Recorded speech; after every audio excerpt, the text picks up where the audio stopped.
E agora sim, a gente volta então ao vivo para Tel Aviv, conversar com o Cláudio Lotenberg, que é presidente da CONIB, a Confederação Israelita do Brasil. Cláudio, como é que está esse dia hoje aí, após esse ataque? Em relação a pessoas feridas também, a gente aqui no Brasil tem informação de que uma menina teria sido ferida gravemente. Veja, na verdade é um momento de apreensão, bastante nervosismo, né? As pessoas estão muito preocupadas, né? Mas nada diferente do que é o dia a dia para todo cidadão israelense. Israel vive essa realidade. Eu mesmo venho a Israel já há muitos anos. Eu me lembro ainda quando estudei aqui na Universidade Hebraica de Jerusalém, que o primeiro dia é um treinamento, onde você aprende que você não pode mexer com qualquer pacote que foi deixado e largado em alguma situação. Você tem que estar preparado para que as sirenes possam tocar à noite e colocar-se dentro de um bunker. Mas uma coisa é ser aprendizado, outra coisa é você ver isso acontecendo na prática. Claro, o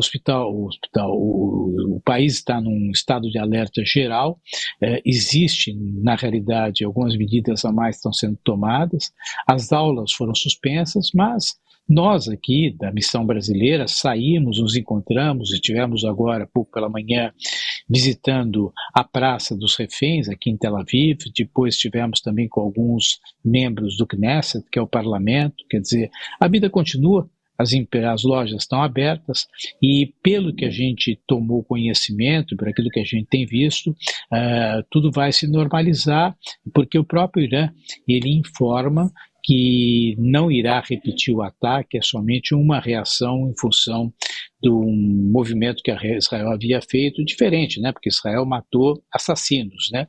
E eles, mais uma vez, aliás, é que o eixo do mal mais deseja, eles estão, de novo, querendo atacar civis, portanto, é uma situação bastante delicada.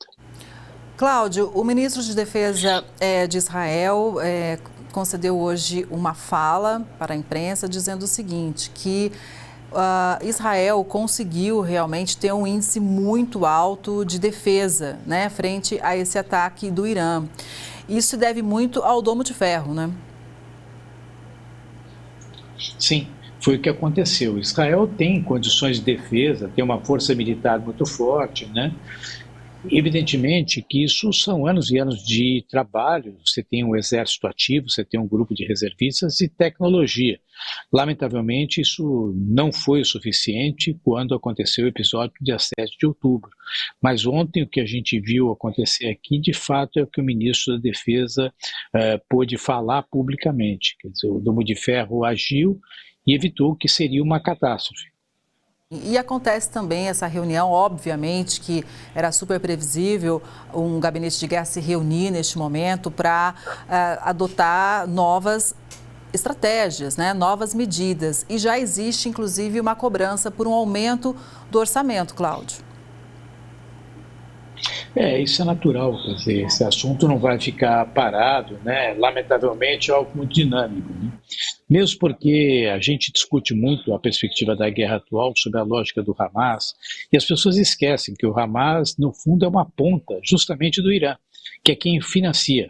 O Hamas é uma organização terrorista, aliás, não é a única que é financiada pelo Irã e atua de maneira deliberada, mas lógico, isso se estende dentro de um conceito geopolítico mais amplo. O Irã, ele participa daquilo que alguns classificam como sendo o eixo do mal, tem como aliados a China, tem como aliados a Rússia, Coreia do Norte, e no outro lado existe um contraponto das sociedades democráticas, não fundamentalistas, e onde a expressão de Israel é, no fundo, um espaço de representação desta sociedade. Então, é uma guerra mais ampla do que simplesmente algo envolvendo Hamas e o Estado de Israel. Cláudio, chega para nós aqui a informação, já que você citou a Rússia, que a Rússia não vai se dar o trabalho de responder aos pedidos de Israel para condenar o Irã, porque Israel jamais condenou os ataques da Ucrânia na Rússia. Isso para a gente serviria como uma bússola para confirmar o que deve acontecer lá no Conselho de Segurança da ONU mais tarde? Ou seja, nenhum documento formal pode ser assinado, deve ser assinado, uma vez que a Rússia já ventila essa posição? Olha, eu acho que o comportamento do Conselho de Segurança da ONU e a ONU como um todo tem sido algo só a lamentar. Né? Veja o número de condenações que Israel tem ao longo dos anos, né? 3, 4 vezes mais do que somadas todas as condenações de outros países. Os interesses que existem por detrás disso, as condições na qual as pressões de natureza econômica, que logicamente que não é a ONU que vai mudar esse cenário. Israel tem também os seus interesses, nós sabemos que a União Europeia tem a sua visão, existe um confronto da Rússia com a União Europeia, toda uma questão envolvendo a OTAN, os Estados Unidos com seus interesses, quer dizer, é algo muito maior do que só a questão de Israel e o Hamas. Condenação em relação ao Irã, nós vimos aí vários países condenando, né? Estados Unidos, Alemanha, vimos a Inglaterra, o Reino Unido, né? Canadá, mas outros países preferiram expressar a sua grande preocupação. Talvez até porque isso poderia ferir uma certa ideologia que orienta uma diplomacia. Quer dizer, eu só tenho a lamentar que órgãos como a ONU, que aliás, durante todo esse tempo teve uma posição deplorável em relação às questões de Israel, demorou para tomar atitudes, alberga dentro do seu guarda-chuva uma organização de proteção a refugiados, uma organização essa que no fundo patrocina também de certa maneira o terrorismo. Quer dizer, eu não ficaria surpreso com qualquer tipo de imobilismo por parte do Conselho de Segurança da ONU. Cláudio, a gente lembra também que nesse ataque de ontem, obviamente, partiu a grande força ali do território iraniano rumo a Israel, mas foi um movimento orquestrado, onde outros grupos terroristas também se uniram com outros pontos de ataque contra Israel, né? Isso é muito claro. Quer dizer, alguém tem dúvida? Tem um lado do terrorismo e tem um lado da sociedade democrática. Alguém duvida disso? Alguém tem uma leitura diferente dessa? Quer dizer, o Hamas é patrocinado pelo Irã, o Hezbollah da mesma forma, outras organizações terroristas que também têm do Irã a sua referência. Veja os aliados do Irã e veja os aliados dos Estados Unidos aliados com Israel. Quer dizer, nada mais do que uma expressão que todos nós já conhecemos, sabemos, aliás, estamos cansados de saber e só lamento, né, que em alguns momentos certos atores estejam se aliando ao lado, na minha leitura, no meu entendimento, errado. Agora, Cláudio, internamente o primeiro-ministro enfrenta uma situação complicada com o aumento dos protestos. A gente tem acompanhado aqui, são pelo menos 10 dias de protestos, inclusive com a oposição pedindo eleições antecipadas. Isso muito se deve também por causa dos reféns que estão na faixa de Gaza sob o poder do Hamas, né? Inclusive, muitas famílias, invadiram o parlamento para protestar. Como que você avalia esse momento do primeiro-ministro? O primeiro-ministro passa realmente por um momento muito difícil, né? Tanto sob pressão interna como sob pressão externa, né? É bom a gente voltar lá atrás e lembrar que houve aqui uma questão envolvendo uma reforma judiciária que também foi questionada. Quer dizer, a condição dele é uma questão de grande questionamento, de instabilidade, isso não é novo. No momento que a gente vê esse processo se estender sem uma resolução, os reféns que não são devolvidos, ao mesmo tempo uma pressão por cessar-fogo, até mesmo os Estados Unidos, é lógico que isso abala a sua sustentação no cargo, né? Não sei se vai se antecipar, não sei se o parlamento talvez não poderia, eventualmente, independentemente de eleições, recompor a constituição do governo, né? Mas a gente sabe que a situação dele é de muita labilidade. Eu acho que a médio e longo prazo, Bibi Netanyahu não deverá permanecer na posição de primeiro-ministro. Aqui com a gente no estúdio está a Ingrid Alves, que também tem uma pergunta. Cláudio, bom dia. O senhor está aí, né, em Israel, em missão, coincidentemente, o primeiro dia ontem, quando esse ataque aconteceu. Eu queria que o senhor relatasse como é que foi esse momento. Foi necessário ir para algum bunker? Vocês permaneceram no hotel? Como é que foi?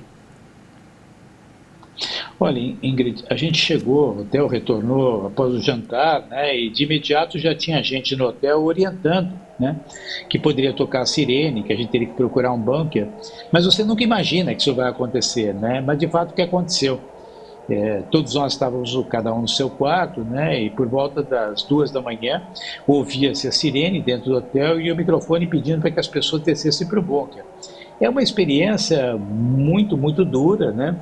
Espero que ela um dia seja lembrada até de uma maneira, vamos dizer, como algo muito singular e diria até especial, né? Mas é interessante porque para quem estava lá naquele momento, o sentimento de união, o sentimento de convergência, né? Particularmente para mim, que estou vivendo esse cenário desde o dia 7 de outubro, o que eu posso dizer é que, muito embora Israel tenha muitos inimigos, e os judeus tenham muitos inimigos, os judeus têm muitos amigos. Veja o quanto o Brasil, aí não estou dizendo do governo, estou dizendo o povo brasileiro é pró-Israel. Veja movimentos evangélicos, veja os níveis, na verdade, de aprovação do próprio presidente, que caiu até pela maneira como ele se envolveu no quesito Israel.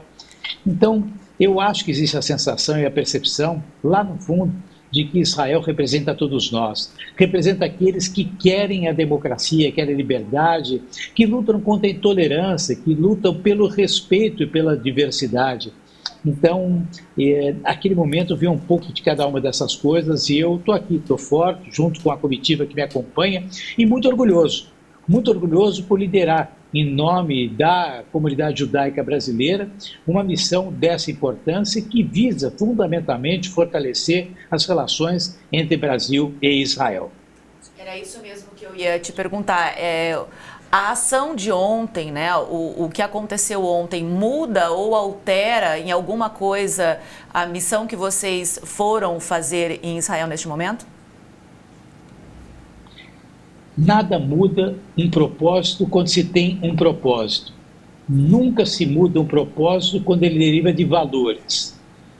E quando esses valores são valores comprometidos com a verdade, com a integridade, com o respeito mútuo, com o sentimento de compaixão, não vai mudar a nossa missão, não vai mudar o nosso propósito. Nós acreditamos no real e verdadeiro relacionamento entre dois estados, dois países, pautados pela democracia, Brasil e Israel. Somos brasileiros, temos orgulho disso e nós estamos seguros, independentemente de governos, quer seja do Brasil, quer seja de Israel, que essa relação deve prevalecer em bom termo, de maneira verdadeira e intensa, como existe desde a fundação de Israel. Aliás, é bom lembrar que um dos maiores artífices para a criação de Israel foi o Brasil, através do diplomata que foi Oswaldo Aranha, que tem em Israel um respeito enorme. Nós temos muito orgulho de sermos judeus brasileiros. Cláudio, muito obrigada. E brasileiros judeus. Exatamente. Cláudio, muito obrigada pelas informações ao vivo de Tel Aviv, trazendo realmente um panorama direto de Israel. Foi muito importante te ouvir aqui no Hora News. Um bom domingo e a gente fica sempre na torcida pela paz. Kelly, Ingrid, um grande abraço e é um prazer estar com vocês. Meu abraço carinhoso aqui de Israel. Obrigada mais uma vez.